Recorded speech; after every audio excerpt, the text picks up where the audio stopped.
Bismillahirrahmanirrahim. Merajalela acara tontonan hiburan, musik, film di stasiun TV swasta yang mengumbar aurat. Mengapa tokoh-tokoh agama, terutama pihak Islam, mungkin MUI, membiarkan tidak melarangnya? Mohon tanggapan tersebut. Subhanallah. Kalau saya lihat sebenarnya mereka mengharamkan, tapi fatwa MUI itu tidak mengikat. Fatwa mereka tidak mengikat.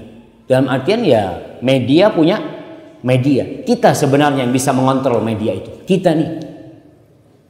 Sebagaimana bank syariat kenapa muncul sekarang? Karena umat yang menuntut. Karena kita ngerti riba itu haram. Lalu kita menuntut, nggak mau bank konvensional. Walaupun bank syariat kita mungkin masih belum juga sempurna. Masih dalam merangkak, mereka ingin memperbaiki. Tapi kenapa dirubah syariat? Karena ada tuntutan dari masyarakat. Kalau moral kebanyakan orang itu rusak, media ini benar-benar biang, nggak bisa dipungkiri. Na'udzubillah ya. Saya kadang-kala melihat, biasanya nonton TV kita tuh kalau di airport sambil nunggu, lihat tontonan-tontonan yang na'udzubillah. Saya sempat melihat ada seorang artis di acara itu meluk fulan. Anak tanya, ini istrinya katanya? Bukan, fannya. Ya Allah, anak ngomong. Dipeluk-peluk gitu, dilihat oleh siapa? Oleh anak-anak kita. Oleh tontonan masyarakat umum. Apa yang dilihat? Oh, kalau seperti ini bagus kalau gitu kayaknya. Na'udzubillah min dzalik. Jadi kalau kita melihat ya memang ulama harus bergerak, karena kemungkaran itu tidak akan merajalela kecuali tatkala para ulama diam. Tatkala mereka sibuk dengan dunianya, mereka tidak lagi berdakwah, tidak menyampaikan kepada umat ya.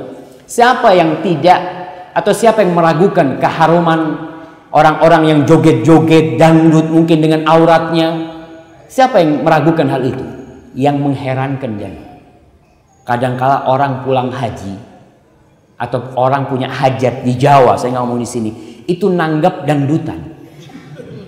Iya. Dengan pakaian yang seperti itu mereka nanggep. Dan ketika saya lihat anak-anak kecil yang nonton, di barisan depan tuh anak-anak kecil, saya lihat subhanallah, mana ustadznya, mana kiainya, mana alim ulamanya, kemana mereka semua? Terkadang mereka diam, terkadang mereka diam. Maka kalau kita lihat, ya kewajiban kita bersama untuk menjaga bangsa ini, menjaga negeri ini. Kita perlu menciptakan kader-kader yang mengenal la ilaha illallah, yang mereka bisa mengembalikan kedamaian dan kesejahteraan di Indonesia ini. Itu yang kita harapkan nantinya. Tapi kadang-kadang orang berpikir, gimana Ustaz, kata dia, tuh guru ngaji dibayar 200.000 untuk memperbaiki akhlak anak kita. Artis dibayar 200 juta Ustaz untuk merusak akhlak dan moral anak-anak kita. Gimana bakal bisa yang seperti itu? Dan kita melihat itu realita yang nggak bisa kita pungkiri ya.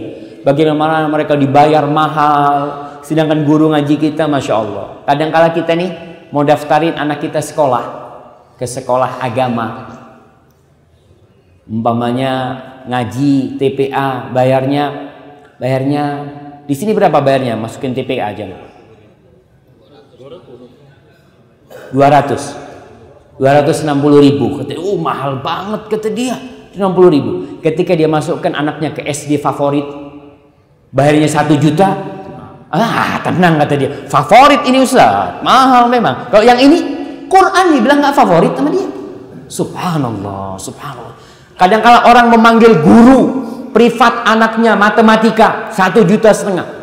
Dibayar tuh guru.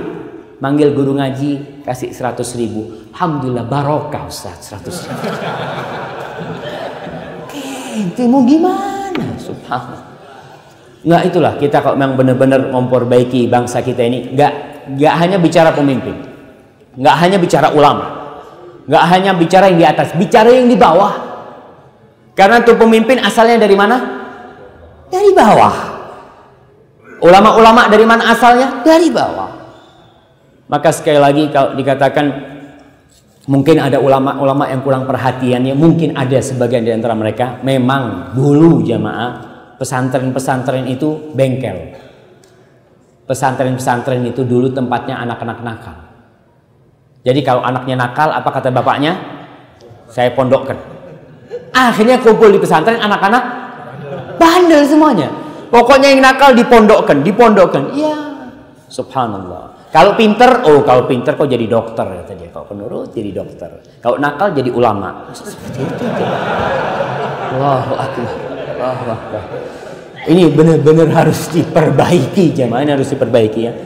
Dan alhamdulillah saya lihat sekarang kajian-kajian Islam sudah rame ya, orang-orang udah mulai ngerti, dan media-media Islam juga alhamdulillah, media-media dakwah udah banyak. Tinggal sekarang kita nih, bagaimana kita memilih, bagaimana kita mengontrol keluarga kita. Disitulah kita dapat menegakkan insya Allah syariat Allah dari diri kita, dari rumah kita, masyarakat kita, insya Allah nanti akan berjalan dengan izin Allah Subhanahu Wa Taala.